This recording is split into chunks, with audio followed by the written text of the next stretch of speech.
Burrow airs it out. Chase. Hello. Touchdown. And I got a voice inside that needs to be fed. Causing chaos everywhere I land.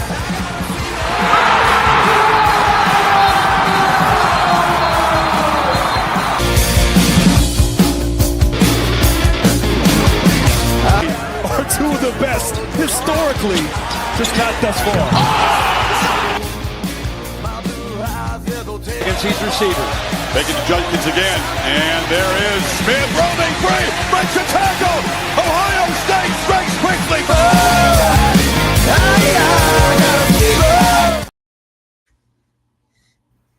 Good evening, everybody, and welcome to Ohio Sports Talk. It's been a little bit of a 2-week hiatus, but I am proud to be here with none other than Jimmy Pilato from Far End of the Bench. They do great work over there. Got to check them out. We'll have their link up after the show tonight. How we doing, Jimmy? It's been a minute. It has been. We're typical guys where, you know, you do a better job of checking in. When I see something, I say something. So I could do a little bit better job of just reaching out. But we go every now and then where we don't talk, but it's always easy to get back into it. And we very clearly have some things to get off of our chest because this is not the yes, the starters played so far this preseason, but this is not the preseason that I wanted for this team. We've been breaking down all of the divisions. If you are tuning into this show, make sure you go check out our show. It's live right now, but you can go back and watch the replay. We did our AFC North preview, and it's I sound like a battered person, battered person in a relationship because I just continually get like the same thing. Whack, whack, whack. Oh, he's okay. Yeah, they'll be fine. They're not going to do it anymore. Whack, whack, whack. We don't need a left guard. We can play with one functional left guard with a $500 million quarterback. Whack. Okay. Thank you very much for that. But yeah, check us out, FEOTB Pod. And Jordan has been on our show. And when we get into, I think that week 4 matchup, we need to have you on. I'm going to be live in Denver. I was telling Nico last night, I'll be in I don't know if I'm going to be in this one specifically. It depends on if we're undefeated or 1-2 again. But I will be in that week 4 matchup live in Denver. And I think we want you on for that show because there's a possibility Nico's going to be insufferable at that point. You don't know how quickly it flips. When the Broncos get good, Nico can flip really quickly. And that might be I'll need some backup that night. Hey, I'm in. Book it, folks. Week 4, Bengals versus Denver. Jimmy's going to be on site. I'm going to be here in Cincinnati talking about the tri-area, and we'll make that happen. I will continue to claim my title as somebody that visits the show the most over on Far End of the Bench, and I would love to keep that up. And don't forget, Jimmy, we got a little bit of a gridiron reunion coming up on September 1st. That is true. We will have that. I think it's going to be equally nice and also like, damn, I miss having that show because it'll be nice not having an obligation on Sunday night. But then it is like, well, I have so much that I want to talk about. I watched football all day Saturday, all day Sunday. I want to talk about this. I can't just keep putting it into ChatGPT. I need to get this out. The computer system just tells me what I want. I need to hear something from, Darren being a Raiders fan. I think Darren might be the one that's saddest about not having gridiron because I think the Raiders have a good chance of being as good as they have been ever since we've known each other this upcoming season with everything that they've changed. So it might be worse for him, but it'll be nice to get on with you boys again. That was always a hell of a show. Yeah, and we got just a couple hours ago, the Out of Your Falcon Minds representation is also going to be making an appearance on that show, not for the full episode, but they will be part of the reunion show. So we are bringing the whole band back together from Ohio to California to Atlanta to Denver. It's going to be a spectacle. When you say it like that, we sound like a flyover state. Everybody else is on a coast. I guess Cincinnati and Colorado can be pretty close in that regard. It's not like they haven't had anything to talk about. I'd love to get their thoughts. I don't think that we got to talk to them when the draft happened and Penix went after. I don't think that they were affiliated with the network that we were with at that time. So we have I have questions about Penix. I have questions about why they brought in Kirk Cousins and then drafted a quarterback. How did you think Kirk Cousins was going to be able to work after that Achilles injury? That There's a bunch because that newest season of quarterback, the Falcons are probably going to ban their quarterbacks from being on that show because both seasons it was Desmond. Was it Desmond Ridder? No, who was the other? Marcus Mariota when he was the quarterback in Atlanta in the first season, and that went terribly. And then Kirk Cousins goes and he's on his second season in Atlanta, and that goes not good at all. I like what they have out there, but yeah, that'll be good to get John and those guys on. They're a riot too. That's kind of the coolest part about these shows is like everybody's so different from like how they talk about sports and their football team in Atlanta is different than how we talk about it in Colorado. It's different than how you guys talk about it in Ohio. And then obviously Darren's like, what? Football doesn't start till like 10 a.m., man. Football's on at like 10, man, and it's over by 6. I get to watch 60 minutes in the sunlight, dude. Yeah. Not like the rest of us that I wake up at 7:30 or 8 o'clock on a Sunday to absolutely get all my chores done and maybe a workout in. But at 12:50, I am out of the shower. I am dressed. I am in front of the TV, fat ass or not. And that is where I remain. My kids don't bother me too much. My wife doesn't talk to me unless she hears me cheering, and life finds a way. God damn it! Okay, a lot of that. I'm not going in. My favorite story is a couple years ago on Christmas. I got a Fitbit, and it was the Apple Watch does the same thing where every hour on like the 50-minute mark, like asks you if you're okay. You should probably stand for a little bit, get your exercise in. We got it on Christmas. The day after Christmas was like the semifinals of bowl season plus whatever else what other bowl games were on. And the Fitbit on the first day of the reading was getting like, wow, so this guy doesn't get off the couch for 16 hours. His heart rate gets a little bit higher when there seems to be a spike in the entertainment, but the Fitbit was checking to see if I was alive. They thought I was on a mannequin because I just sat in the couch. I had a perfect impression from bowl season, and I'm expecting that again for this NFL season. If not to watch what we're hoping for, then I guess I'll at least locally I have something that's pretty fun to watch now too. I think that's going to be part of what we talk about when we talk about the Bengals. That's going to be a lot of my comparison because I had that little bit of a switch towards the end of last season where I started focusing on the Broncos more. It really puts it in perspective when you go back to the Bengals and you see everything that's been going on. So I don't know if you have anything else, but if we're ready to get into the Bengals, I think we could probably go there. No, we're let's slap it where it needs to be slapped. Cincinnati Bengals. We're two preseason games in. Some good, a lot of bad. We're still at a couple of contract standpoints. And Jimmy, let's do we want to start with the good, the bad, or the ugly? I mean, yes, there has been some good, but I don't think it's not enough good to warrant like getting it out there and talking about it. People know what's good. Like Shamar Stewart got signed, didn't go back to college. He's been playing supposedly, like from what I hear with the people that full discrepancy. I told Jordan earlier, since I live in Colorado, a majority of the news I get is from James Rapien, who gets to go to the practices and see the media portions of the practices because he's out there.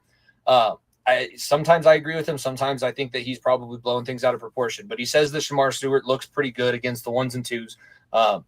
It's not the greatest offensive line, obviously, that he's going against with these 1s and 2s. The 2 tackles have been in and out of the lineup because of injury. I still don't have faith that Mims is going to play a full 17-game season, and Orlando Brown Jr. hasn't done that since he won a Super Bowl with Kansas City. I love the dude. I think that he wants to be here, but physically right now he hasn't been able to stay on the field, and that doesn't even bring into account that Volson just got knocked out for the entire season because of that injury he sustained in practice last week on his shoulder. So even if you didn't like him when he was playing, that's still 50 games of experience that's just not available for a full season.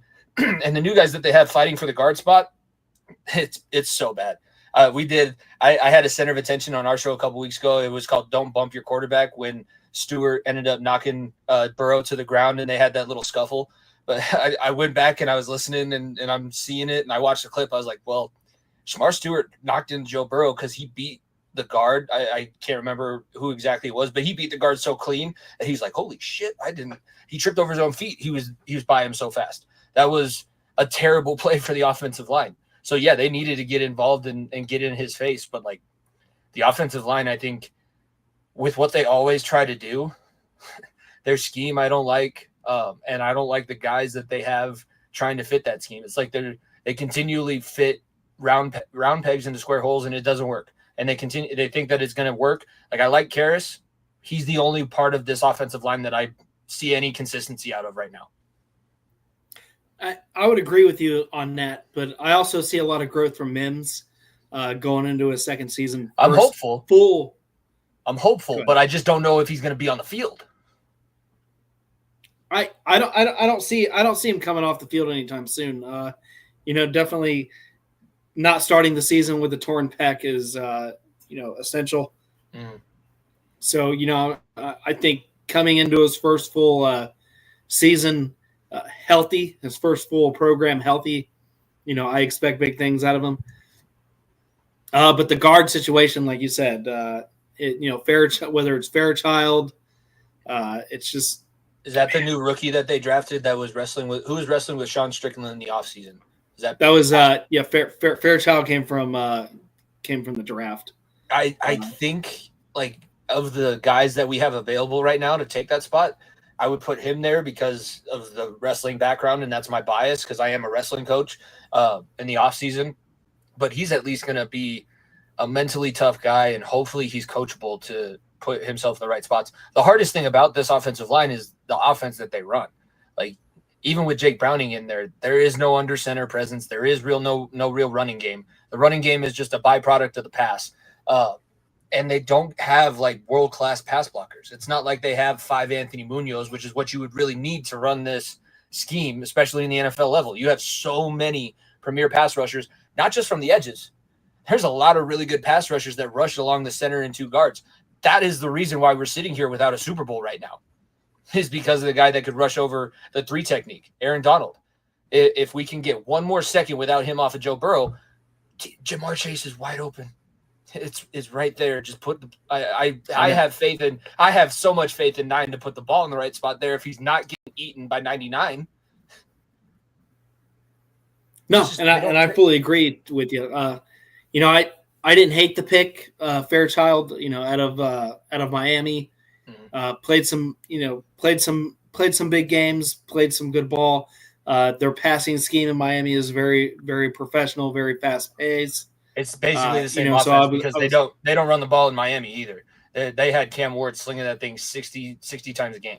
And he also has the understanding, like, if you don't protect this quarterback, our season's over. So that's not something that you have to teach him. And that's that's where I'm happy with. But the other guard position. Well, right now isn't it Cody Ford who's a failed tackle experiment that's filling in at the other guard spot right now? Cody Ford has been in and out. I'd have to That's the thing is you can't tell who's on the other side right now. We were thinking maybe Volson would start the season and see if somebody could maybe usurp him at some point, but they didn't make any moves, and the moves that they did make didn't help any of their depth because we're sitting here like we're going to be picking up offensive linemen from other teams' practice squads. After the day of cuts, I almost guarantee that we're going to find, because that's where you get the cheapest option, we're going to pick up somebody that doesn't make a squad. That's an offensive lineman. There was a guy in Denver that unfortunately I think broke his leg in the most recent preseason game. I don't think that he was going to make the team here, but if he didn't, I was like, bring him in. He's versatile. He can play center. He can play guard. We just need bodies. We just need some combination of bodies should work out. And Burrow's tough. Burrow can take a hit. We don't want him taking the massive, like, career-threatening hits, but a quarterback does have to deal with a little bit of punishment. And a guy that likes to sit there. I was listening to Coach O. He was on a show that I like, and he was telling stories about Burrow from college. He's like, he processes things so fast that he's not only finding who's open, but he can read the hot and go, I don't trust that guy. I know that Jamar is over here, and I can put it in a spot where maybe he only has a chance to get it. And it's like a split second where he goes open, don't like it. I'm going to the guy that I trust. So he can do a lot of things. He can help out a young offensive line. But we also know what happens when that young offensive line puts him in trouble, because the rookie season, That's everybody's worst nightmare. The wrist injury sucked. That was kind of a fluky thing. Nobody even touched him. It was just his body, his wrist broke down. But that rookie season is what's looming in the back of everybody's mind. Right. And Lucas Patrick is the other spot. Yeah. That's currently being held at guard. And I haven't been seeing a lot of promising things about his performance so far. Neither. And Jackson Kirkland is the guy behind him. And I'm sure if you don't already know – exactly. If you don't already know you got me all – I'm all discombobulated. I know. It's a lot. ADHD. You know, Jordan. Cordell Volson is out for the season with a shoulder injury, with a full shoulder separation. So he will miss the 2025 season, 100% a cut candidate if we play our cards right. That's and you know that's we brought in some free agency talk on guard. He left Cincinnati without a contract. He's currently talking. He visited Seattle. He left Seattle without a contract. Colton Reisner. I like Reisner. He's a local Colorado guy. Like he played in Wiggins, which is not close to me, but it's within the state borders. What I like about him is that he is a professional. I think that he would be a consistent presence. Is it going to be an all-pro presence? No, he was not an all-pro when he was here. This is why he's a free agent currently, and I think he was in Minnesota last year. So he started his career with the Broncos as an undrafted free agent and then moved on to Minnesota and now trying to find some spot. But that's the other thing. When you're bringing in guys this late into camp, there's a reason why they haven't been on the field yet. It's partially because he doesn't want to go through all of those practices and keep his body healthy, but nobody's really looking like we're one of the only teams that's interested. Us, Seattle, and whatever team he's visiting. Those are the three. It's not like he has all of these people asking him for contracts. Now that might change when the season actually starts, but right now he's not like a hot commodity. But I mean, he's fair. He has 86 starts at guard. He's fair, decent wherever he's gone. He has lingering back issues. He struggles to stay on the field for the full season. He hasn't played a full season in 3 years. Mm-hmm. That to me is why he's unsigned. He's somebody that I feel like, if you didn't miss half the year for the last couple of seasons, he'd be in somebody else's camp already, being this far into the preseason and stuff like that. He's definitely going to be scooped up because injury reports are going to pop up. We know 600 players are going to be cut on Monday. So that Black Monday is coming around the corner. So if we don't, my fear is if we don't sign him, he would definitely, he's not going to wait around just for Cincinnati. He's openly said, even a month and a half ago on several different stations, including the NFL Network on Sirius satellite radio, that he called Cincinnati by name. So the relationship and the want is kind of already pre-existing. I feel like we have no, we have no leeway. I think it's got to be. I think I might have a little bit of insight as to why he left without a deal. So he's been chasing it ever since he left. Ever since he left the Broncos, he's got nothing but 1-year deals. So he's searching for at least, you could say a 2-year deal so that it's more than just one season, but probably a 3-year deal, similar to the other contract that we're still trying to figure out. It's literally the difference between 2 and 3 years guaranteed on Hendrickson's deal, which is why he's not signed. And now that I feel like that could be where Reisner's like, if you like me that much, give me a 2-year contract. Just give me a 2-year contract. I've been doing all of this. Like, I don't know where I'm going to be. My wife lives in a centralized location so that wherever I may play during the season, she can try and get out to as many games and she'll come stay at me at the Residence Inn. He's trying to get a little bit of, like, if you give him 2 years, maybe he's going to play through a little bit more of that back pain and might try and put more production out there. But I don't blame him for sitting himself out when he's not comfortable. He has no guarantee. He hasn't had a guarantee ever since his first deal. And that might be true, but we didn't even sign Noah Fant past a 1 year, and that was somebody that was 100% proven with over 500 yards with Seattle last year, ready to roll.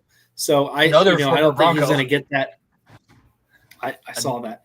Another former, but yeah, I don't think he's going to be that way. And this is my theory. If that doesn't work out, you'd almost have to look at undrafted free agent. And I know I'm going to butcher the last name, Seth McLaughlin. from Ohio State center, former All-American.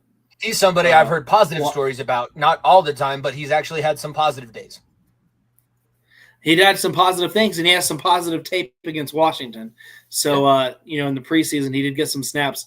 So I think that's a guy that you'd almost have to think that, if we're not going to – if we're locking in Ted Karras 100% at center, we got to move Seth to the other guard position because there's just nobody currently on the roster that I see that's going to be able to really fill that out. And, the guy being SEC talent at Alabama – being all Big Ten talent at Ohio State, being, not only a national champion, that he didn't get to play in that run, but he got them there. He was a big reason they got there. He was a big reason why they knocked off Indiana, big reason why they continued to bully Penn State, all those other teams from the Big Ten that got to the dance. That's somebody that, we can't really look past because if he had not, popped his Achilles doing things that he shouldn't have been doing, which he'd be a third to fourth rounder is what he was projected. So, having this guy on the roster, having him healthy, having him taking actually productive reps, I'd almost say against Indianapolis, I would play him at center and guard if we don't get the Reisner deal done, because you have got to look down, the chain at the next man up. If Cincinnati's not going to pay anybody to come in and play the spot, then, we got to get this guy on the field. If he's healthy enough, if he's moving around enough, if he is healed, then, we got to see what he's got, because I think that's somebody that could outplay Cody Ford personally. He's younger. He's stronger. He doesn't have the NFL experience that Cody Ford brings. Don't get me wrong. Cody Ford has been serviceable and versatile when we need him, but he's not a guy that I want protecting 9 for 18 weeks straight.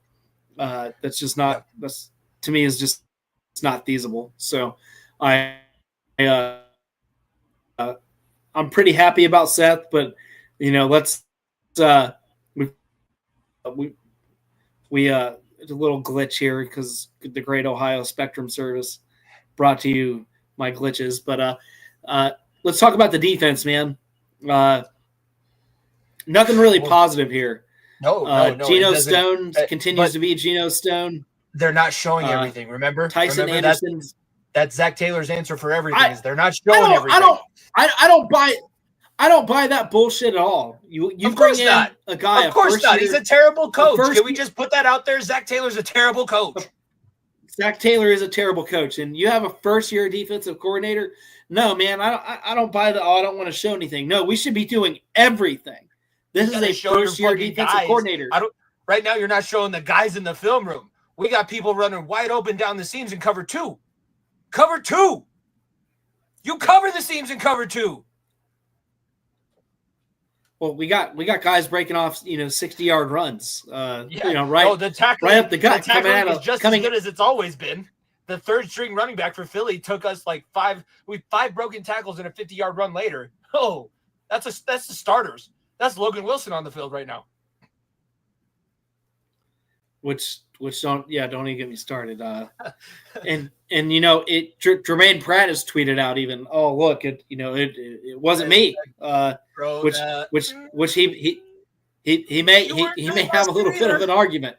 You weren't good last year either. Both of you were not as good as you have been. That year we went to the Super Bowl, you two were some of the best tandems in the NFL at middle linebacker. Neither of you were good last year. Maybe you were trying to cover for hurt Logan Wilson. And he was, because Logan Wilson did end up missing 11 games last year. That's a long time to play. That's a long time to play with a backup role. Pratt still posted career years, 113 tackles, 1 interception, 1 fumble recovery, all career highs. I'm not going to take anything away from the man. When the defensive tackles can't take up any space, and it's looking about to be the same way this year, it leaves your linebackers vulnerable regardless of who we have back there. So I do sympathize a little bit. Yes, Pratt's production absolutely fell off. Pratt was terrible in coverages. Running backs were taking 3-yard flips and going 9 to 10 yards downfield, with him being responsible for the assignment. But I think it's weird that they at the end of the day, both of them, Pratt and Wilson, were both masters at pass coverage. Pratt had the huge interceptions. Logan Wilson's fast enough to run with anybody. But last year, both of them had terrible pass coverage years. Was it the scheme? Because I've heard a lot of things, like apparently Anarumo, even with all the injuries, refused to change anything about his scheme.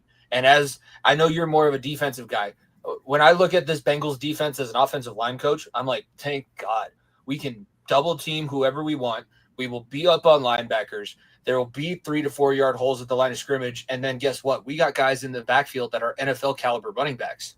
So they can break tackles. Like, it's not a solid strategy when your safety is continuously the leading tackler of your football team. No, it's not. And, that brings me to our next, Geno Stone is still out with an injury. So I don't know if he's getting any better. Tyson Anderson had a great interception. I'm not going to take anything away from him. He's been, if there was anybody that I would say stand out in the secondary, he's been consistently there, making some plays, making some hits. He's been at the point of contact for a lot of that. Cam Taylor-Britt, I haven't seen enough to make a determination. He's still coming back from injuries. These other guys I aren't think getting he's not getting as much reps as I think he's needing. I think he's a guy that needs momentum, because the year that he was really good, he started off as a backup and then worked his way on the field. He needs to have a full season behind him and a full training camp too. And this coaching staff and his injury history are hampering both. Like I think that he's hit the total wrong trifecta. It's like the perfect storm the wrong way, where he's been hurt and the coaches didn't trust him last year, so he wasn't on the field. So he's trying to overcome confidence and body issues. 100%. And if, to make matters worse, Dax Hill is now going to be borderline bust. They said he's working in the slot. We didn't bring back Mike Hilton. So that it's been a mixture of Dax Hill and Josh Newton, and they both look so unnatural at the position. Newton was a 5th-round pick from 2 years ago. Now it'll be 2 years ago now, going into a second season. Dax Hill from Michigan, started him at safety, moved him to corner, moving him from slot to corner. It's not looking very promising. The other young man from Michigan, whose name is slipping my mind, was having a great year last year before he got hurt. I haven't really heard a lot from him. So it's just, I feel like the secondary is 100% a mess. You said DJ Turner. That was one. I'm trying to find DJ Turner. DJ Turner is the guy I couldn't think of. Dax Hill. Is that also is DJ Turner the one who had the missed tackle on Jaden Daniels? I was at football practice, so I missed the Jaden Daniels run on Monday night. But who missed the tackle that ended up making Jaden Daniels again make us look like chumps? That was actually I want to say that was Josh Newton.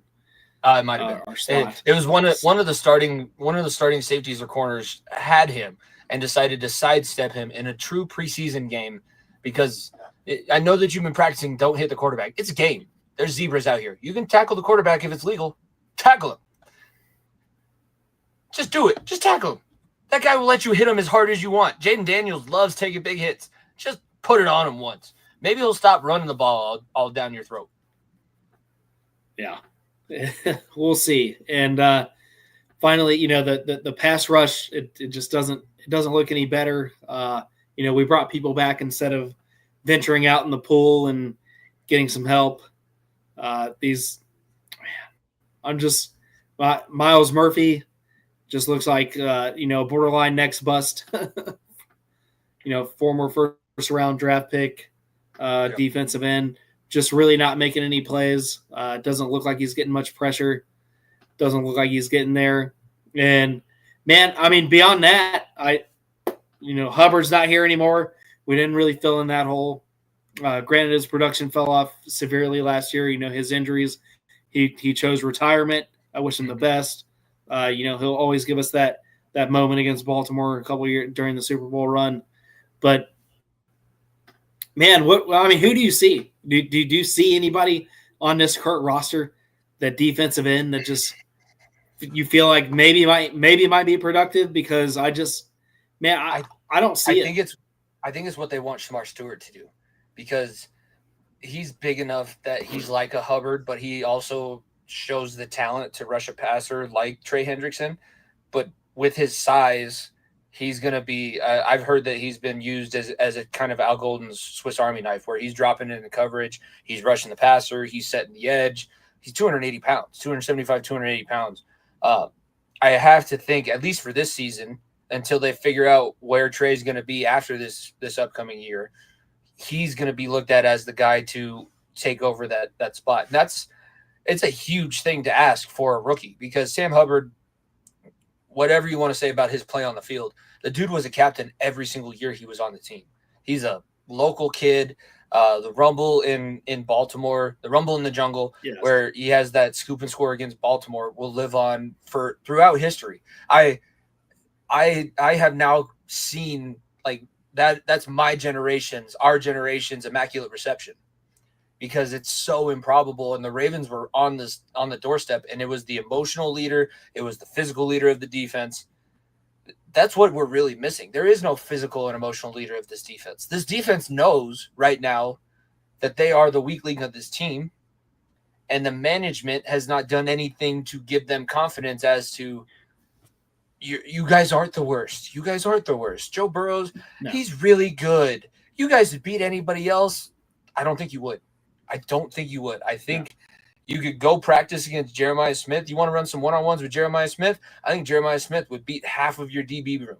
And sure, you're going to cut a lot of guys when it comes time for cuts. He could beat probably any of your starting corners and safeties at least 5 out of 10 times.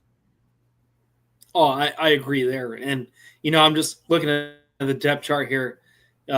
Chris Jenkins Jr., we don't know how he's coming back from injury. He's had some flashes, but unproven. Joseph Osai, I labeled him as a bust 2 years ago. Patrick Mahomes out of bounds. Don't do it. Don't touch him.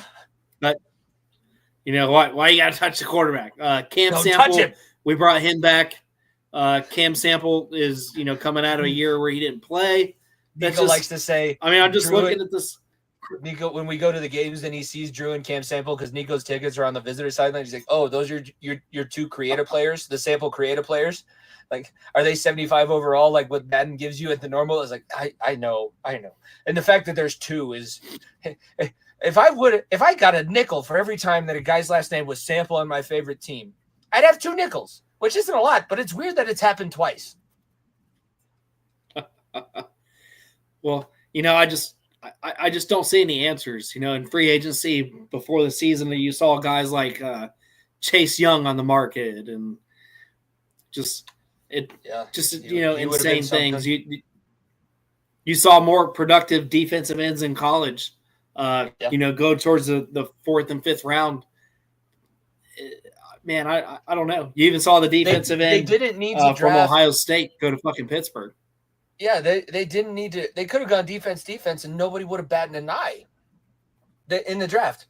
They went Shamar Stewart, and then they were like, "Oh, well, we can't double up on defensive linemen." Bullshit, you can't. Bullshit. I think Sam Hubbard had retired at that point. You definitely need to go defensive line. That way you at least give yourself a little bit of a buffer if Shamar Stewart turned out to be a bust, because that's been your scouting department's. That's the calling card of the Cincinnati scouting department. We watch these guys to figure out who can show for 1 year and then turn into nothing. Well, I thought they would go Jack Sawyer. I know that's a little bit of bias being in the Ohio area. Why not? That's what you did with Hubbard. Clone. Yes. Clone of Hubbard. A little bit lankier, a little bit faster.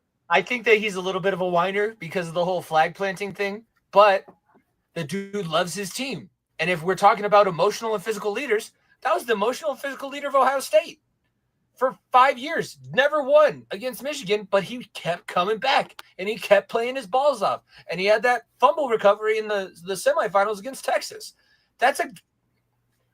Are we not building a culture?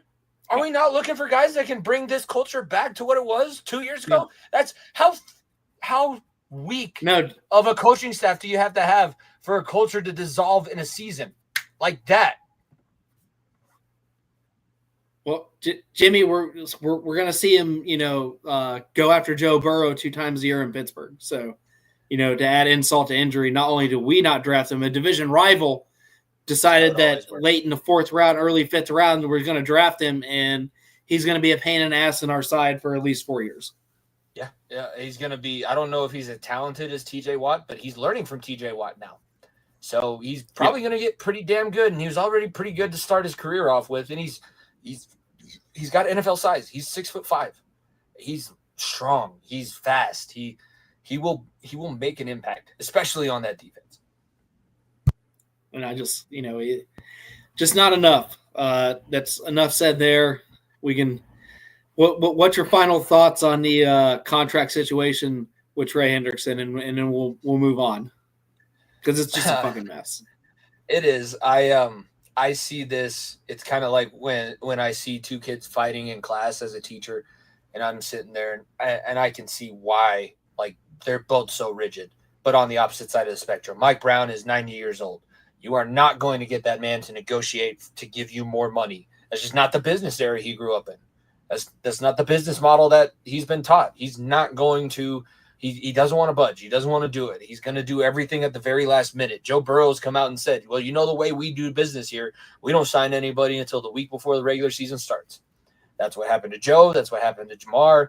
T is his own thing because they let him go 1 year on extra than he needed to. I don't know who needs to budge first at this point, because Trey Hendrickson will need to budge. Like, you need to get on the field.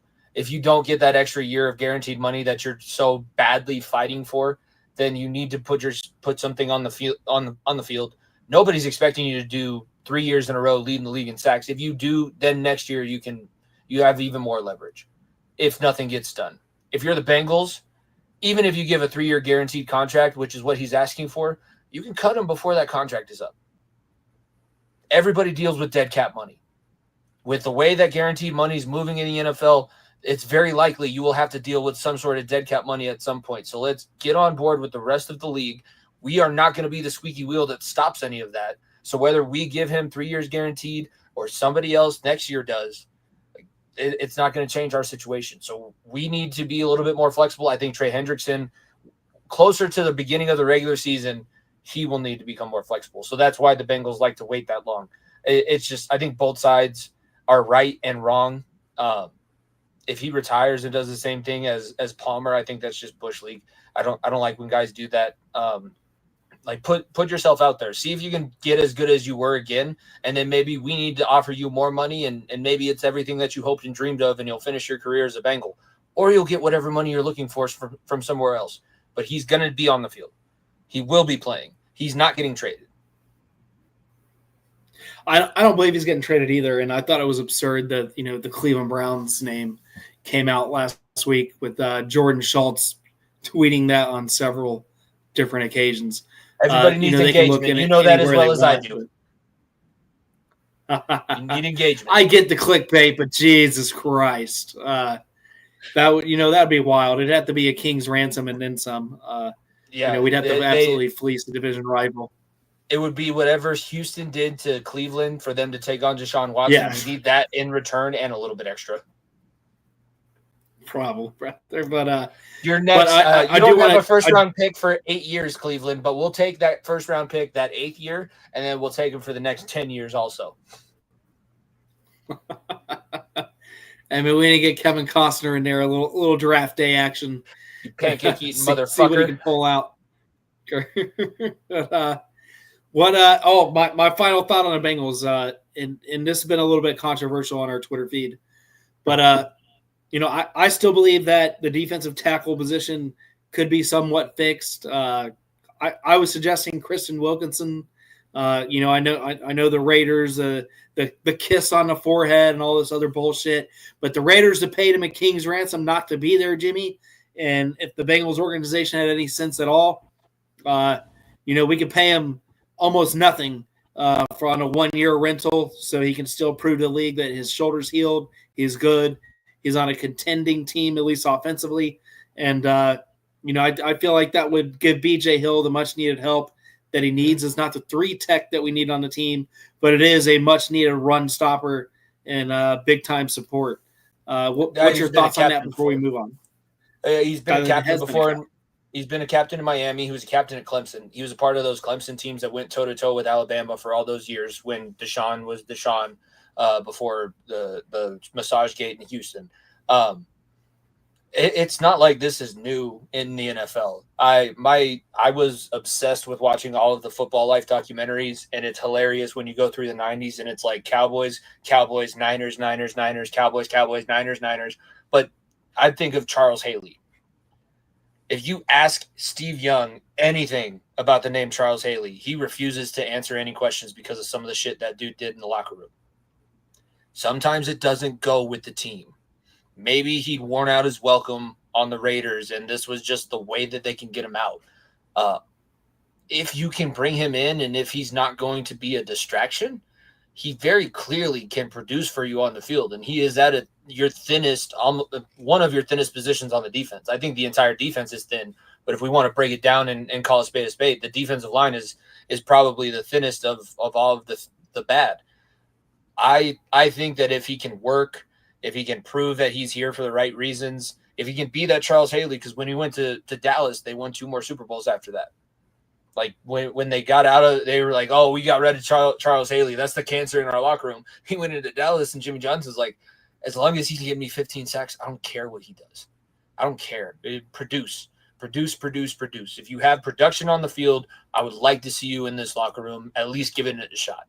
And maybe it doesn't work. Maybe it's I'm sure that there's examples the other way, but that's the example that came to mind when we were talking about Christian Wilkins is Charles Haley, leaving a situation where you've worn out your welcome, and maybe you find that next great fit that was where you should have been the whole time.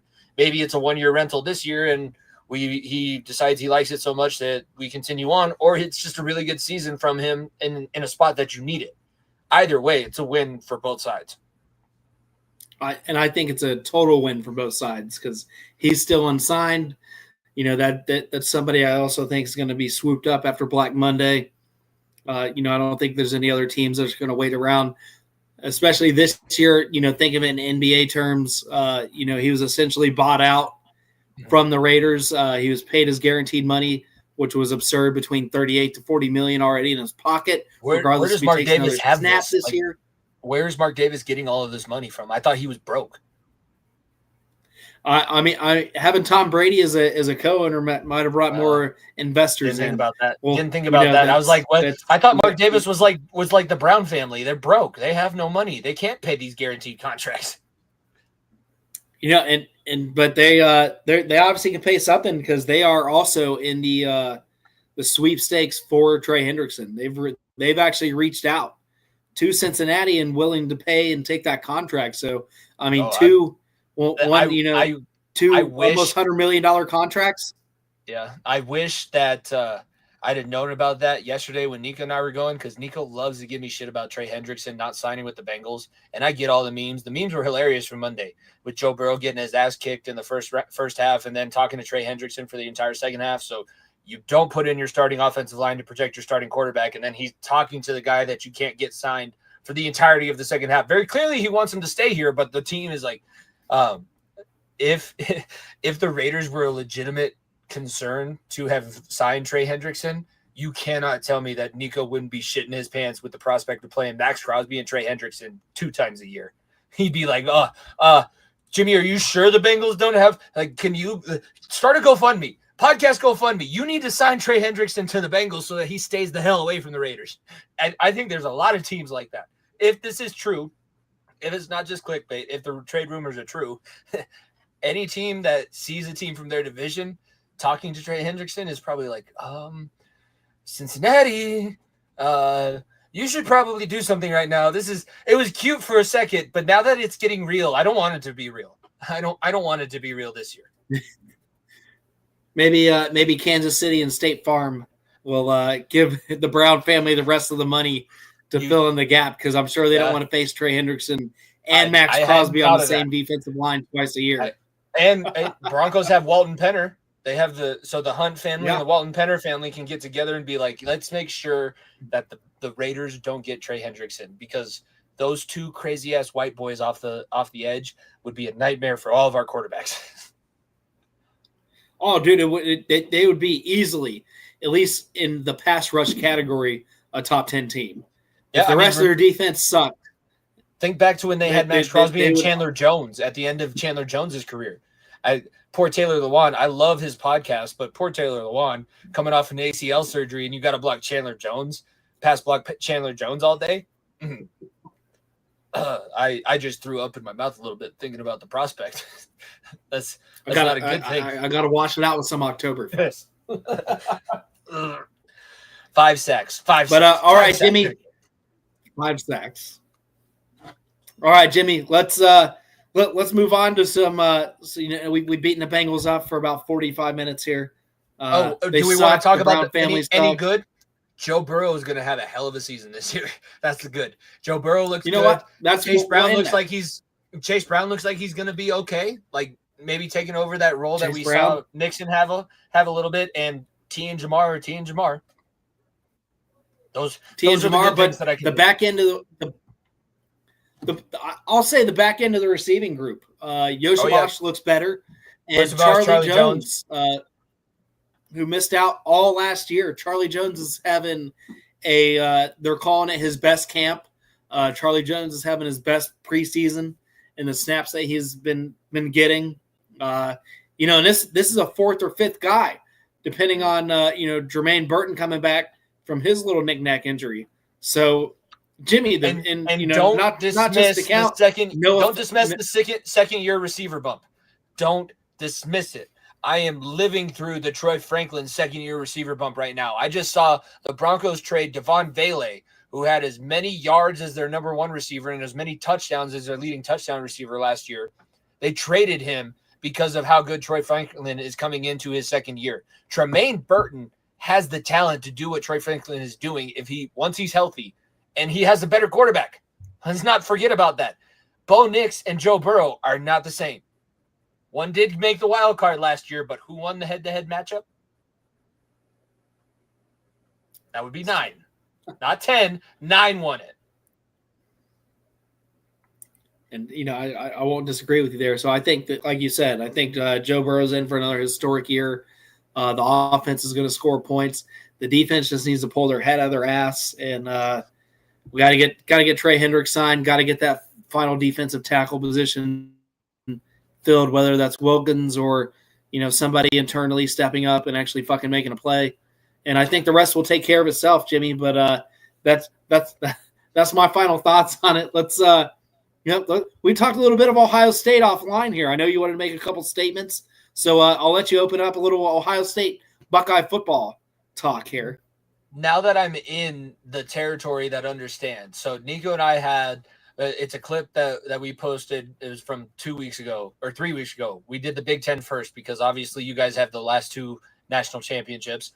So we did the Big Ten first for our college football preview series, and he didn't understand. And he has we've had a guy on. He's a really big Ohio State fan. Like Dad grew up an Ohio State fan. Won't say anything M that week. Like the M doesn't exist. And I was telling him, I was like, I get that Ryan Day came back and won the national championship last year. That saved his job last year. If the same scenario repeats itself, do not be surprised that Ryan Day once again finds himself in these conversations about, well, if he can't beat Michigan, I don't care how many championships he can win. We're never going to make the Big Ten championship game. We won't win the conference. I don't care how many national titles we can match up if we don't win these damn gold pants. And I told Nico that, and Nico was like, you're crazy. You are crazy. They'd much rather have a national championship. And I had to point out, like, we don't get it. In Colorado, we don't have a rivalry that's that deep. CU beats CSU, cool. CU wins the national championship. It's amazing. When Ohio State beats Michigan, that's all they care about. I don't know how many people, I've heard Woody Hayes say it. I've heard players from every single decade. I love watching the HBO documentary that they have on the Michigan-Ohio State rivalry. And every single one of them says, I can go 1-10 every single year. And if that one win is Michigan, I will count that as a success. I'm like, Nico, you don't get it. You don't get it. And it was proven because our buddy said I could lose every single national championship for the rest of time, and beat Michigan every single year that we lose the national championship, and I'd be fine. I was like, I told you, you have no idea. But what I'm trying to say is that I appreciate the rivalry that you guys have in college sports. I think that Ohio, Michigan, like that Midwest, the Big Ten, I'm a big fan of the Big Ten. I'm a Big Ten guy over the SEC. I like both. I think both have great football. I would prefer Big Ten teams over SEC teams. And Ohio State, as much as I don't like them as the brand, and it's because I like Schembechler over Woody Hayes, it's great football. It's great football to watch. And I don't like Ryan Day. I hope that he loses to Michigan again and we can have that conversation. But yes, Ohio State is a very awesome football brand to talk about, and they're always relevant. So it's awesome that we get to, like, I'm glad that I got the dignity of being right in that scenario, and I'm glad that I understand Ohio State football as much as I do. No, and I mean, there's a reason they call it the game. You know, it's shitty as hell that it's played at noon every year. It's also my birthday weekend. So, Jimmy, I don't want to have any more negative conversations about Ohio State, you know, going 0-4 against Michigan in my lifetime, you know, especially in my 30s. I'm not having a good time. You know, Matthew McConaughey, I'm straight up not having a good time anymore, man. It'd be a lot cooler if we started winning again. But, you know, definitely not having a good time there. You know, I do think that Ryan Day gets over the hump this year, especially new offensive coordinator, the guy that brings in all our wide receivers is going to be pass heavy. I don't think Ryan Day is going to get in his way this season. So, I've fully taken Brian Hartline as a wide receiver coach, putting him in the offensive coordinator role. You know, a guy that, like I said, he's bringing home run after home run after home run. You know, we got Chris Henry Jr. on deck as a freshman next year. He was the number 3 wide receiver. Tate is damn good. I know that everybody talks about Smith. Cardale Tate is still damn good.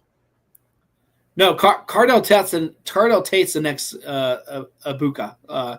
He's going to put up the solid. He still had over 700 yards last year as like a fourth option. So let's not take anything away from that. That's Cardale Tate and Jeremiah Smith are going to be the 1 and 2 guys. They're going to be your outside guys, and everybody else is just going to come in for the cleanup. Oregon still hasn't found Jeremiah Smith. They're still looking for him. After that, once that Rose Bowl game kicked off, it was like he put on with the invisibility cloak from Harry Potter, and Ohio State secondary is like, I don't see a number 4. Oh, he's in the end zone. I don't see a number 4. Shit, he's in the end zone. Even in the national championship, Notre Dame, it's Jeremiah Smith. Should we bracket him with the safety? Nah, the corner's got it. Okay. On a second to last play of the game, go single coverage on the second to last play of the game with a guy that had over 1,400 yards and double-digit touchdowns. It's going to go well for you. But as a 17-year-old freshman. Yeah. Oh, man, it's only going to get better, brother. Julian Sain was announced as the starting quarterback. I kind of figured that would happen. They said the competition was great in camp, though. They got a really healthy quarterback room. So I don't doubt any of that. It's going to be fun.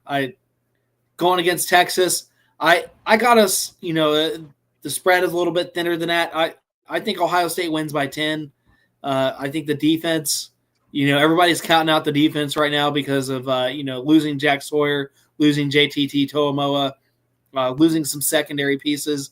But, I see this defense is totally reloaded. We got guys that didn't get a lot of reps because we had fifth-year seniors in there last year. And everybody kind of seems to forget that we can't. You're not going to take away from those seniors that came back on a mission. They completed, and I would say mission accomplished, with the exception of not winning the Big Ten and not beating Michigan. So I say 80% mission accomplished. It was winning the national championship and going on the most insane run that I think you'll have any 2-loss team go on in NCAA history. Just beating Tennessee, beating Oregon, and beating their ass to the ground. Not making it a 1-point game, nail biter, coming out and making a statement. Winning against what was essentially, a Texas pro-Texas crowd that was essentially a Texas fucking home game in the playoffs. Going down there, winning it in a really dominant fashion defensively. Regardless if we even didn't do a scoop and score, that was a 4th down play. The offense was going to get the ball back if Texas didn't score, and Ohio State was going to do their thing. And then going against Notre Dame coming out, punching them in the mouth, and Ohio State going through some adversity and responding and, really getting the job done. And, I see this team is reloaded, but, offensively, it's a Maserati. It is just, it's a Lamborghini. It's a tank.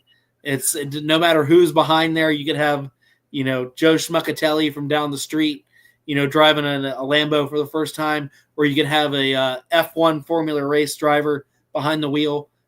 This is a machine, Jimmy. Yep. And that offense, it's ready to play. And, Julian Sain is a guy that, looked at as an SEC talent, went to Alabama first, followed Caleb Downs, who's still on Ohio State. Caleb Downs is the best football one of the player best in college secondary football. guys. The best player in the country in college football. Caleb Downs is that guy. Offense, defense, special teams. Caleb Downs. That is it. That's number one. I've been holding that in since you. And I agree with you there. And no, you're good, man. And like I said, they've got the spots. They've got it wide open. And I think Ohio State, that first half is going to be a little back and forth-ish because it is week one. Texas is going to come out with a lot of energy. I'm not taking anything away from Arch Manning, but I don't see Manning winning a shootout. Is it neutral? It's at the shoe, baby. It's at the shoes. Yeah. So welcome to starting in Power 5 college football. Here's the Ohio State week one as the number 1, number 2 matchup. First things first about this game, the fact that it's number 1, number 2 in week one, it's like I've taken over scheduling because this is what I always do. I put myself independent in Dynasty and I schedule 1 through 13. And I want to play all of the best teams. And I want to play like what people were saying last year about teams starting to take the out-of-conference schedule not as seriously and everything like that. I don't think this is the last iteration of how they're going to qualify for college football playoff, but they did change it. So now instead of getting automatic qualifiers for winning your conference championship, it's straight 1 through 12. So Ohio State would have actually had a better spot on the bracket if it would have ended this way last season, if they were doing the playoff committee this way. If you thought that Chip Kelly was going to be there for more than 1 year, you were sadly mistaken.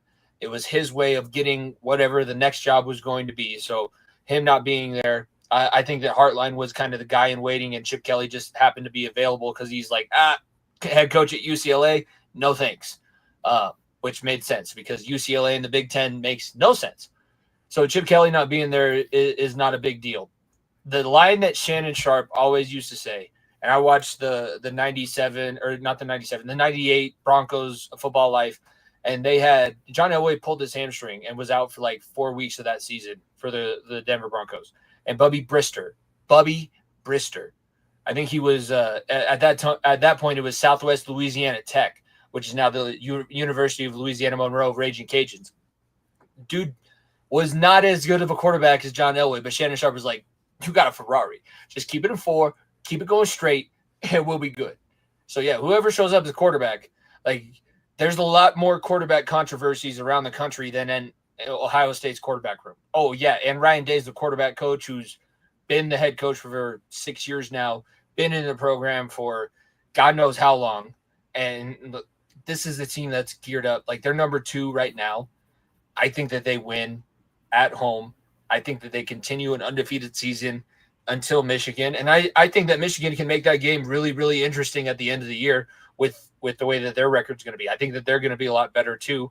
But Ohio State, this is a team since the Georgia run, obviously, but like since Alabama, this is the most confident I've been in a team coming back after winning a national championship for a long time. And I agree with you there. This is the most confident I've been about the Buckeyes being able to repeat or make any kind of run, especially under the expanded rules. I just don't see, I got the Penn State game circled. That's going to be a whiteout at Penn State. If the gods will be smart, they'll make it a primetime game instead of this lame ass noon kickoff shit that we're doing against Texas. A noon kickoff, which Jimmy was Texas. That would be wild, wouldn't it? But Jimmy, that was Texas's choice too. Texas had the ability to flip it to a Sunday game because the NFL is not in session, to a Sunday game in prime time And they're the ones that denied it. They're the ones that told Fox we're not doing it. Now, granted, Fox owns the big rights to those games. They could have flexed it themselves and told Texas to piss off, but they gave them the option to run away and, essentially be scared, in my opinion. I think they looked at that tape against Tennessee and, everything that night game held in the first playoff game at home, and they didn't fucking want any. And, definitely. I think that played a huge fucking factor. definitely. If anybody says anything other than that, no, of course. Coaches are human. These NFL and college coaches are human. They see all of that other shit. I think it's partially, I don't want to deal with Ohio State in the shoe at night. I don't want to put a guy, like if I'm Sark, I'm already like, there's going to be so much shit about this season with the guy that you have at quarterback. And true, I think that Arch Manning is set up, like this is his time, be the starting quarterback at Texas. He's already going to have so much shit going on outside of just the football game. I think that he's also kind of thinking about it like first start under the Arch Manning era probably doesn't need to be at night on Sunday in primetime against Ohio State. Let's keep this at big noon kickoff. It's the biggest game of the early slate that day in week 1. So it's not like he's taking a ton of pressure off. But yeah, I mean, Sark's protecting his quarterback who hasn't been in that situation before. The biggest game that he started so far is against UTSA. And I love UTSA. Shout out my Rise of the Roadrunner series on Far End of the Bench. But UTSA is a far cry from the Alamo Dome at 20% capacity is different than the Ohio State Horseshoe with 110,000 poisonous nut fans that are going to be bearing down on top of you. 100% agree there. But what's your prediction? Is it too early to get a prediction from you? It's not too early. I do think that Ohio State, I mean, the home field advantage, they have more in place. I think that this Texas team by the end of the season is going to be so scary. And Ohio State, like wondering, I'm not wondering why Ohio State scheduled Texas as early as they did this year, thinking about what I'm thinking of Texas at the end of the season. I think Arch might have a little bit of like hesitancy. Because remember, Trevor Lawrence was also splitting time for the first 4 games of his college career. Once it clicks, and they can be winning as it's still trying to click. But once it clicks, I think right around the time that the SEC schedule gets going, Texas will be up there with Ohio State as one of the top 5 scariest teams, maybe even top 3 scariest teams in the country. I think that Texas by the end of the season will be a totally different team, but they're going up against the defending national champions with now an 18-year-old sophomore that is the best offensive football player in the country. Oh, and they have the best defensive football player in the country. And Texas lost a lot of their really good guys. Like they wasted Golden on Quinn Ewers. They wasted some of their other receiving talent. Gunnar Helm is a guy that's a local Colorado product. They wasted him with Quinn Ewers at their starting quarterback. They're just not going to be ready for Ohio State week 1. I think that the Buckeyes are set up for a huge marquee victory to kick themselves off. And I think that they'll keep that going up until the rivalry weekend, because you can't say anymore that the rivalry is nobody knows. We'll see how it feels when that week comes. But right now, I think that Ohio State beats Texas. I'll say at most 10. I think it's going to be a touchdown at most. Okay. Ohio State wins by 10. Okay. Well, you heard it here, folks. We both agree on that.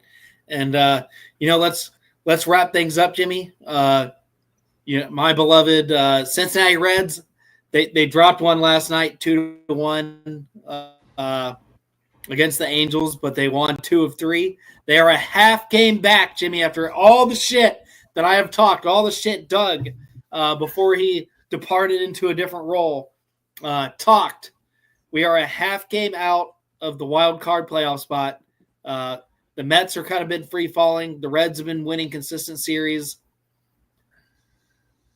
We start against Arizona tomorrow at 9:00. Zach Littell, guy we got in a trade, has been playing out of his mind since he's been with Cincinnati. Has 2 wins against the Pirates and the Cubs as a starter. I know you don't get a lot of Reds coverage on that end, but my outside baseball looking coverage in, living in Colorado is not very bright right now. it's awesome that they're there. Like, and I think that they have players. I love Ellie De La Cruz. I love watching him play. I don't really watch baseball anymore because the Rockies have ruined that sport so much for me over the last 3 seasons, because we're giving up 4 touchdowns of runs in a series, 4 to 5 touchdowns of runs in a series, then losing a 1-run game here in Colorado. It's awesome. Like, this is the time. I think back, I was in middle school and elementary school, but that 2007 run that the Rockies went on when they were the wild card team, because I don't know if you know this, the Rockies have been around since 93 and never won an NL West title. Never not been like a division winner getting into the playoffs. They've been in the playoffs 1 time, and that was the year they got swept. Or excuse me, I think they've been in it 2 times now. They played in the wild card game since, but the first playoff victories that they had was that year in 2007 when they went all the way to the World Series and got swept by the Boston Red Sox. Just enjoy it. Like, just enjoy it. And I know Cincinnati Reds fans know, like, it can be good and then it can be really bad quickly. Just enjoy what you have now, because if you have ownership that decides it's more important to make money with people coming out to the ballpark than actually putting together a feasible baseball team, baseball is no fun. Like, Colorado has a ton of baseball players, like youth, high school, the college teams all have club sports. Like, it's big. Like, it would be probably the second, third biggest sport in the state. But the Colorado Rockies are more famous right now for getting their asses kicked. So just don't do that. Don't know that that's right around the corner, and pray to God that your ownership group doesn't do that to your franchise. It's not all about making money. Let's put some good teams on the field and let's compete for some playoff contention, division title contention, anything like that. Well, getting the third baseman from the Pirates has paid off more than one dividend. Guy's been hitting. Guy's been, in Golden Glove talk since he's been in Cincinnati. Absolutely phenomenal. Zach Littell, like I said, another guy that we acquired before the trade deadline, has definitely more than paid off. Hunter Green, who missed 2 months of baseball on the mound, has now went 2-0 in his first 2 starts back from injury. So this is all very, very, very promising. Nick Lodolo is getting back from his blisters. Things look better there. Chase Burns is moving to the bullpen. Guy has made some great starts, double-digit strikeouts every time he's started a game. So I think him moving to the bullpen and taking over a little bit of some other guys' roles, because we haven't had a good bullpen play lately. Wade Miley started in Double and Triple-A his last 2 games. He's coming back to the bullpen. Just seems to be at the right time, being a half game out. And the first week of September, they start a series against the Mets, which I think will make or break the season, because whether we're ahead of them, tied, or a half game back right there, outside of the Arizona series, I think that's what's going to take. We got to take 2 or 3. And I think, if we get ahead of them, I don't see the Mets, bringing it back, making a run. I think the Reds secure that spot. And a team that went, really against Milwaukee, kind of toe-to-toe. I know we lost 2 of 3, but you look at the 8-11, 6-5 in the 11th inning. They lost, but they were still kind of going toe-to-toe, being, a thorn in their side. The Cubs kind of beating up on them right after, we broke the streak and didn't allow the sweep. So, yeah, I feel like the NL is a little bit of a wild, wild west show right now. So, out even just outside the Reds. So, but the Reds are getting health back in the pitching department just at, to me, the perfect time. And, I think Burns taking Ashcraft's spot in the bullpen is going to be a big importance.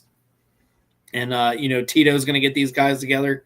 And hopefully, when I come back, week 4 on your guys' show when the Bengals play the Broncos, I'll be talking a little bit of positive Reds. Maybe I'll throw a little positive Reds there. We'll see. We need something positive with baseball. We need something positive with baseball. I think the biggest thing I can say right now is it doesn't matter to win all of your series. Right now, focus division series wins. So not getting swept, and then also winning a majority of the games you play against your division teams and anybody that's around you in the wild card race. You don't have to sweep every series. Like, you're not going to win every game. Baseball is one of those weird sports where you don't try and win every game. Just don't get embarrassed. Don't get swept. If you don't get swept, it's hard to get kept out of the playoffs. The reason why the Rockies I think they've been eliminated for playoff contention for, I think we're going on 6 months, and the season started 8 months ago or 4 months ago, something like that. Whichever one is worse, don't get swept and you won't be knocked out of playoff contention. That's like my biggest thing. And I think that the Reds right now are also making the roster moves to try and make this as big of a push as possible. So yeah, it would be awesome if we talked about some October baseball on our show. We haven't talked about baseball in, I can't remember when the last time was. Actually, we did mention Hunter Goodman, the lone Rocky representative catcher, power hitting catcher that you never see anymore. Outside of that, there ain't been nothing. Well, hopefully we'll be able to bring that to the table. And I'm glad you said about the swept, because the Reds are the only team in MLB this year that have not been swept. There you go. So I think that's a grave importance. But we'll see where it goes. Jimmy, we're kind of in our news and notes sections. Final thoughts? Anything you want to bring up? Anything bothering you before we sign off here this evening? I mentioned it when I was going on a couple of our Bengals rants, but it's just weird now to be in a place where I think that the ownership, the general manager, and the coach are all working together. Like, I'm right next to the Denver area where they're getting a new practice facility built. The Penners have – everybody goes to Walmart and Sam's Club, so the Penners have money to burn. And Sean Payton, he has the roster that he wants. We're talking about guys that you could possibly keep on the roster. He's talking about guys that you could possibly remove from the roster and still be good. Like, are they going to carry 4 running backs in Denver? Are they going to carry – they just traded one of their receivers, so they're not carrying 6 receivers anymore. But they were pretty damn close to carrying 6 receivers before they traded Devon Bailey. What I guess I'll say for this, keeping it in Ohio sports, Cleveland and Cincinnati, if you don't get your shit together soon, there are multiple teams in the NFL looking to take over. It's not just the Chiefs show anymore. This is not what the Patriots dynasty was, where it's just that team getting themselves good. Washington will be good this year.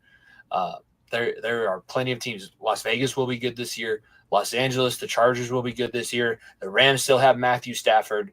If you don't get yourself actively better, you are getting actively worse. And it's crazy to see, because 3 years ago, the Broncos were a fucking joke. A laughingstock. Nathaniel Hackett, Russell Wilson, even the 1 year where Russ was going under Sean Payton, and we can talk about the 70-20 loss against Miami. I've seen a culture totally flip around. That is a damn good football team that is playing in Denver right now, and they have the total opposite conversation about their preseason that we had about our preseason here in Cincinnati. It's crazy.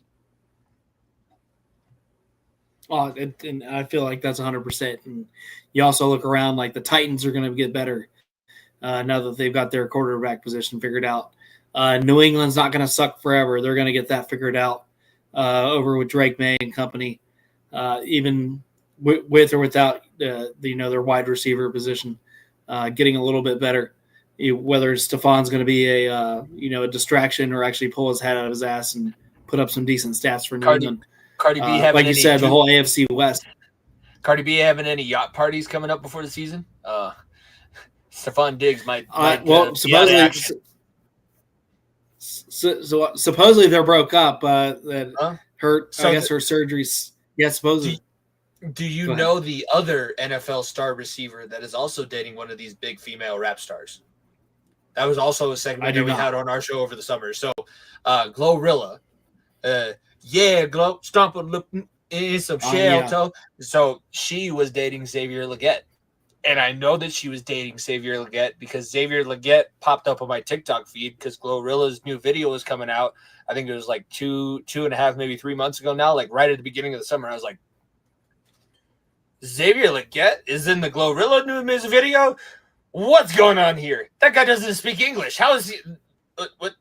I got to see this. I got to go. And immediately I was like, Glorilla new music video. And if that's who she's talking about in the song, like, props to you, brother. You got the best PR in the game right now. I couldn't agree more. We'll end on that note. We always kind of do a little fun thing Jimmy, what's been the movie of the summer so far for you? Have you been able to go out and see anything? Here's my thing. So I got the Superman tattoo. Superman's my number one all-time favorite. I like the Man of Steel movies. The new James Gunn's Superman is the Superman movie that I've been looking for. I like the Christopher Reeves originals back from the 70s. But the nuance, the fact that it ties back into today's culture and being canceled and for something that you did or didn't do. And I love the comparisons. Like Nico brought it up. The Man of Steel Superman watched a bus mow down like 150 innocent civilians coming in front of him, and he saw it in all slow motion happening. The James Gunn Superman, as the skyscraper was falling, saved a squirrel to make sure that the squirrel didn't get crushed by the skyscraper that was falling. So I think Superman was the story that we needed for DC movies. I'm a big DC fan, so the DC Extended Universe that should be coming from this hopefully will be better than what we've had so far.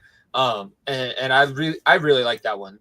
For me, that was my favorite, most excited movie that I was to see going into the blockbuster movie season, and it's still my favorite. I watched Fantastic Four. My girlfriend and I just went and saw Freakier Friday because that was her pick. I drug her to Superman and Fantastic Four. She was like, "We'll see Freakier Friday," and I was like, "Okay." You got to pay the deed back. So I think Superman was awesome. That was my favorite iteration of Superman that I've seen for a long time. Well, I've seen a few kids things this summer, and my family's going to pay for that in the fall when The Conjuring comes out. So they got 2 weeks, baby. I'm going to drag them there. I'm going to drag them to The Conjuring. It's going to be great for me, not for them. Kings Island is also doing a Conjuring Hot, officially licensed from Warner Brothers. That's going to be their newest haunted attraction at Kings Island. So I've already got tickets for that. So the summer of being a kid dad is going to be followed by the fall of scaring the hell out of my family. But it's going to be fun. I will say I was disappointed. What did you think of? Go ahead. What did you think of Sinners? Because that was the horror movie I saw over the summer. I thought it was really good. I liked it. What did you think of Sinners? Sinners was fucking great. Sinners was great. I loved Sinners. I loved that era. I'm a big mob guy. Like movies like cool. Road to Perdition. And that was the black side of the mafia. Like, we didn't see the Irish mob and the Italian mob integrate with black people, and that was the first thing that we'd seen from them. And I was happy to see that, them, mention Chicago, mention running, against Capone's games and Forum, and where all that money came from, even before the horror elements. Where I'll have a little glitch there. Even before the horror elements got put into the movie, I thoroughly enjoyed it. I enjoyed their backstory of them coming from nothing and making something. But I love the just the lore that was sprinkled into it, because selling your soul from. They can make so many different movies off of that. They can make a vampire backstory movie with the Irish dude. They can make a backstory with the twins when they were in Chicago, like because Smoke was with the Irish guys. That's why he has the bowler cap on, and Stack has the Italian cap because he was with Capone and running with those guys, and they robbed both of them at the same time. So like there could be something from Chicago coming after whoever. I mean, obviously they don't survive the events of the movie. Here's the thing. I hate horror movies, Jordan. That's my least favorite genre of movie. But that movie got me to go to the theater, and that was like, if there's a story around the horror, it makes it a little bit more bearable for me. Like, I don't really like vampires or zombies all that much. It's never been appealing to me, but that was cool. No, but I love the artist that the questions, because if you look at the post credit to the post credits, it shows him in the church playing in an empty church, and he looks up, and is he striking a deal with the devil? Is that how he got his talent? Because there's so much lore sprinkled in, and there's with a how true he got story. his talent. There's a true story with a true blues musician that's apparently sold his soul at the same spot that we saw. Crossroads. Yeah, at the Crossroads. So Maybe. I mean, I'm too Italian and Catholic to not believe in something external, like some sort of spirituality. That's why I refuse to go to the Conjurings or the Exorcist movies, because I know the other side of the Catholic Church. I'm not willing to watch that side of the Catholic Church. No, I understand that. And if you go back and you watch Sinners, and a lot of people didn't pick this up. In the post-credit in a bar scene, when all three of them are sitting there, none of them have a reflection, Jimmy. Yeah. None of them have a reflection. Too. We know why the vampires don't have a reflection, but he doesn't have a reflection because of that last post-credit scene. Supposedly, he sold his soul.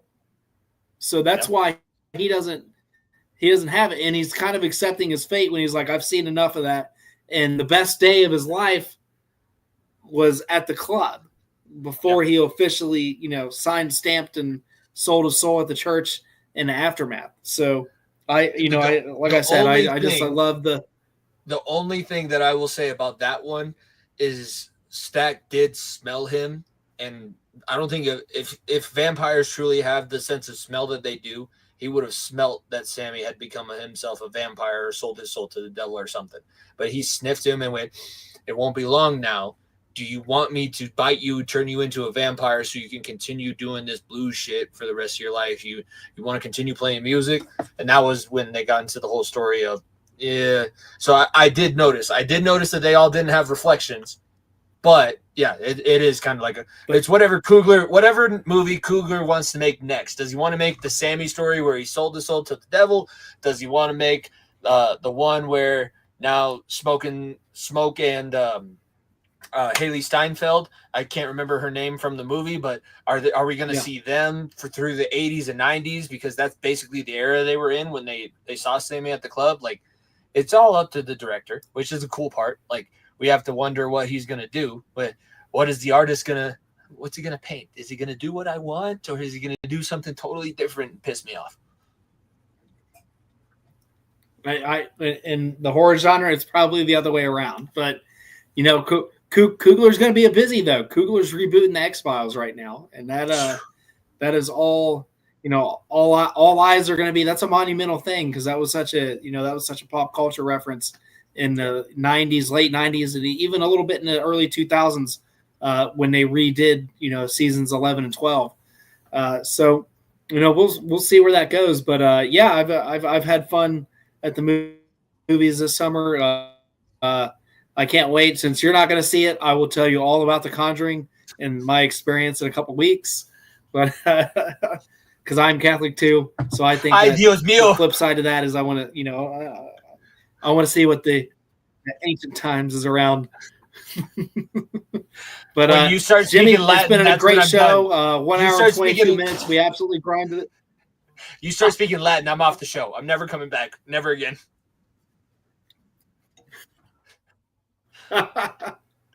No, Jimmy, when I start crawling the wall, then you can sign off. Six-piece pocket parabellum. Six-piece pocket parabellum. That's Jimmy Pilato from Parks of the Finch. Y'all have a great night. Thank you for tuning in. We'll catch you next time. We are getting together week 4. Lock that in. We're having a reunion show for the Gridiron. Jordan, y'all have a great night. Damn, dude, I just keep rebooting. Great show. No, that was great. I liked it a lot.